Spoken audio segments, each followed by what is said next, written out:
Welcome back to the 49ers Gold Mine. I'm Jeff Ellis. And I'm Steven Miranda for September 13th, 2011. Week 1, we take a look back at the beautiful victory over the Seattle Seahawks, 33-17. Coach Jim Harbaugh is basically complaining that his team is being slighted in the highlights. No, he's not. Yes, he is. No, he's not. 49ers are asking for a red out this week at the stick when the Cowboys come marching into town. Make sure you wear your red. Okay, week 1. What a great game in the bag. High five as they go and beat down the Seattle Seahawks 33-17. Okay, well, hold on one second. I do got to bring you in just a little bit. Oh, that's good. 33-17 does sound like a beatdown. But it was 19-17 with about 4 minutes left to go in the game. Okay, but that's when Ted Ginn Jr. said, let me put this team on back to save the day. This means that Teddy Ginn is on his way. Teddy Ginn was on his way. 102-yard touchdown kickoff return, and then 51 seconds later, a 55-yard punt return for a touchdown. Just like that. Before you knew it, it's 33-17. If you went to the bathroom at that time. I'm seeing the guy who goes to the can, and he comes back, and he's like, what happened? What I miss? You know what you missed? You missed Ted Ginn Jr. taking it to the house twice within a span of a minute, dog. Don't ever go to the bathroom when there's 4 minutes left to go in the game. Especially in a 3-point game with 4 minutes left. What are you doing going to the can then? You drank too many beers. It was good. Look, the 49ers, they moved the ball on Seattle up and down the field. They had to settle for a lot of field goals. Mm-hmm. We want to start to see them punching it in for touchdowns, right?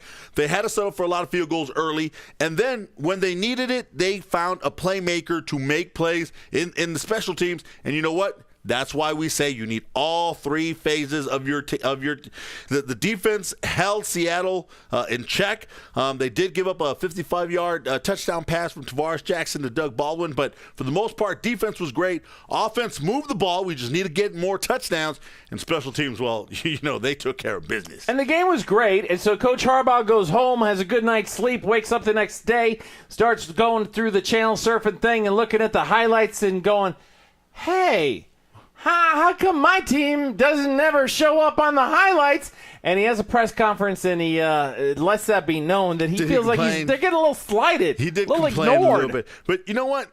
Is it just me, or I recall his first press conference, this was Harbaugh. He said, I hope to be very underestimated. I have always found it to be a wonderful competitive advantage, and I try to cling to that advantage as often as long as I can. Sounds like you want your cake and you want to eat it too. You can't have it both ways. Like you're talking out of both sides of your mouth. And it just don't work. You can't have it both ways, bro. Here, Coach, you got to pick one. Either you want to be under the radar or you want to be hyped up. And you know what? I don't know what channels you're watching, but I saw plenty of those Ted Ginn Jr. highlights. Yeah, those Ted Ginn Jr.'s got a lot of work, and you may not be able to figure out whether you want to fly stealth or whether you want to be the big bad beast, but your team is being represented fairly. They're being shown fairly around the nation, and so just relax a little bit. Enjoy the win, please. If you're only watching NFL Network, you should know they don't show field goals, Coach, so you got to get your offense to – I'm serious. They don't show field goals. No, I know. They make it a point to not show field goals. I bet they showed Seabasses the other night, though. Probably. Well, it's not a Raiders show. No. Yeah, probably they did. But you know what? They do not show kicks. Those kickoff returns, I saw them at least 4 or 5 times. So, Coach, it was a great win, great victory. Way to start your career there in San Francisco.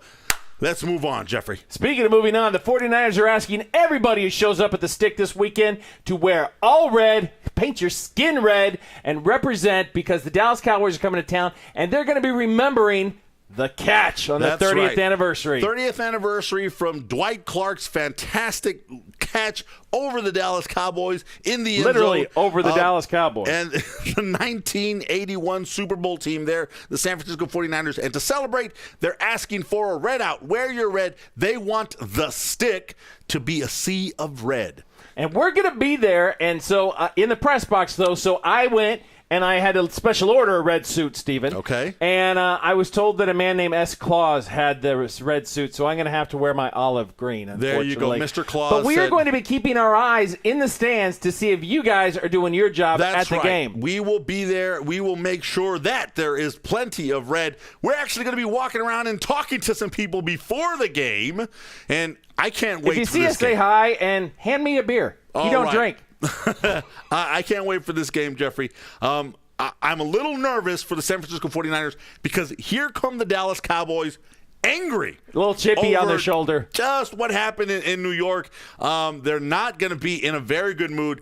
The Niners have to take this momentum from this victory over Seattle, and they need to carry it to next week and make sure that they can take it to the Cowboys. If they can do that, it could be a decisive blow on the way to the Cowboys going in one direction and the 49ers going in the right direction. Other. Absolutely. That's all the time we got. I'm Steven Miranda. I'm Jeff Ellis. We'll see you Sunday. 49ers Gold Mine. Go Niners!